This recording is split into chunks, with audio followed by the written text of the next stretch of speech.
Исәнмесез. Эфирда Татарстанның көньяк көнчыгыш хәбәрләре. Студияда Лиана Ганиева. Бүгенге программада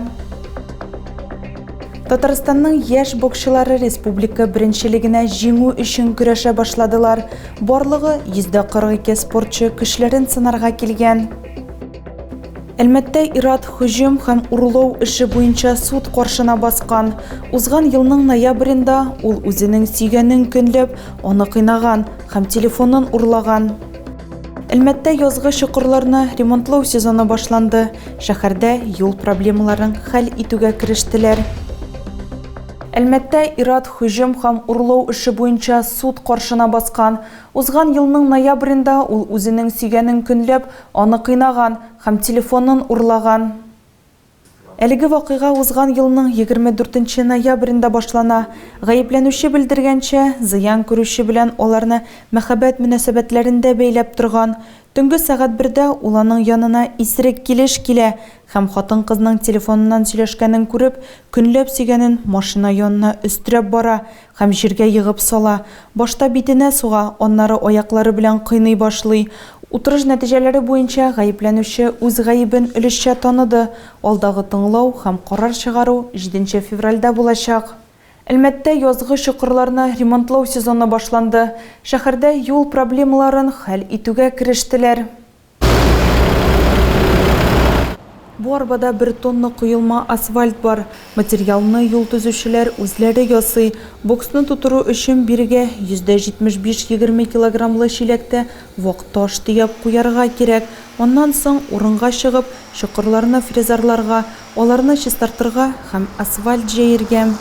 По ямочному ремонту работаем так. Чокырларны ремонтлау буенча булай эшлибез. Иң зур чокырлар булган җирдә кешеләрдән заявка килә. Без чыгып төзәтәбез. Авария хәлендәге урыннарны участок начальнигы да ачыклый.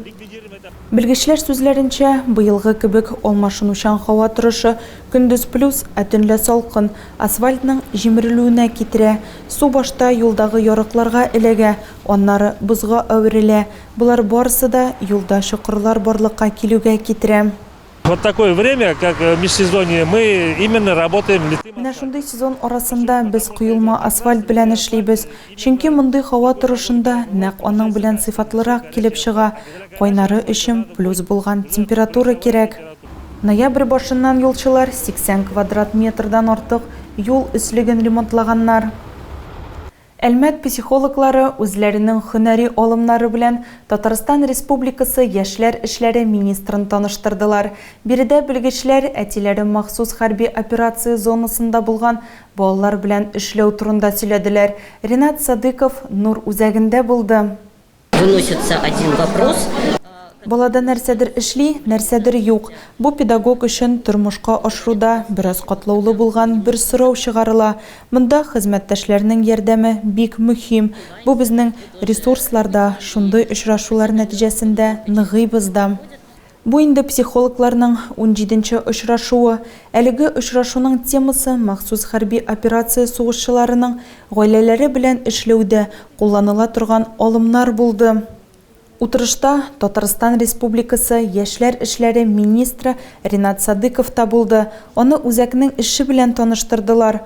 Ул волонтерлар, хәрби хәрәкәтләрдә катнашучыларның хатыннары һәм әниләре белән аралашты. Фото күргәзмәне карады.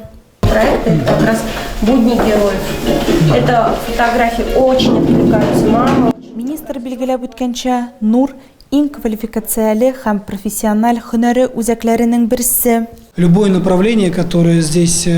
Биредә төрле локацияләрдә тәкъдим ителгән теләсә нинди юнәлеш, ул һичшиксез мөһим, чөнки яшүсмерләрнең күп өлеше бүген мәктәпләрдә белем ала. Махсус хәрби операциядә катнашучыларның туганнары белән эшләү дә мөһим.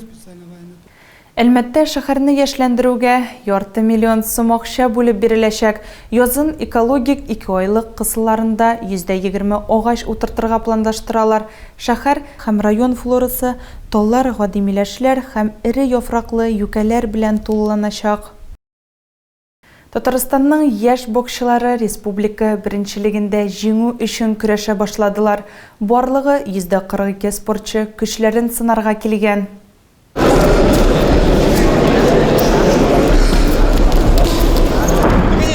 Бүтін Татарстан спортчылары әлмәт физик культура клеятында жиылды. Дисциплина һәм рух көчен тәрбияләү өчен монда бокс буенча республика беренчелеге уза.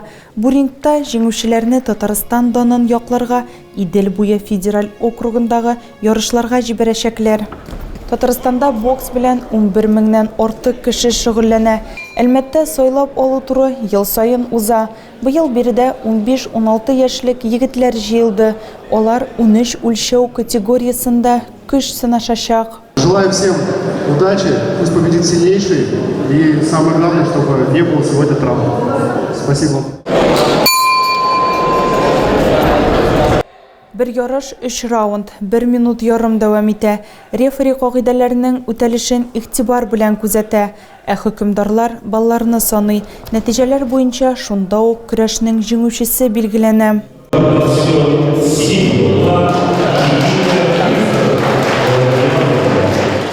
Виктор Бугылмәдән, ул инде 4 ел бокс белән шөгыльләнә. Спорт аңа җиңүләр генә китерми. Потому что я хочу стать сильнее. Мин көчле, батыр, ышанычлы булырга телим. Бу тормышта кирәк булачак. Викторның тренеры бокс спорт дисциплинасы буларак кына кирәк түгел дип өстәде. Беренче чиратта бу үзеңне җиңү.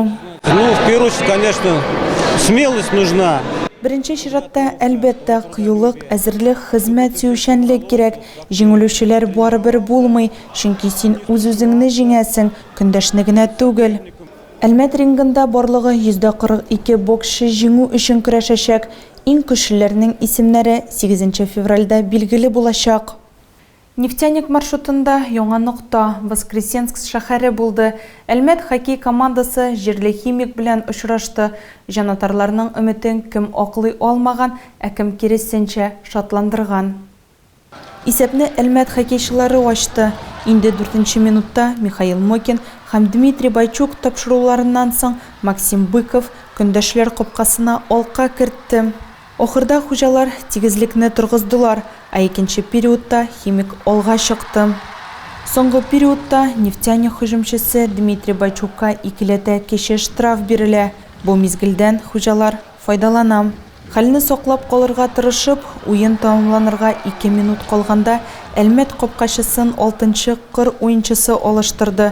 Химикның 4-нче алкасы үз зонасыннан буш капкага эләгә. 4-1 исәбе белән әлмәтлеләр Воскресенскида җиңеләләр. Күчмә матчлар сериясы җомга көнне Тулада тамамланачак. Тагы да күбрәк яңалыклар һәм тапшырулар белән безнең сайтта таныша аласыз. Без социаль челтәрләрдә дә бар. Хәбәрләр юллагыз. Бүгенгә менә шулар. Мин сезнең белән сау буллашам. Исән, имин булыгыз.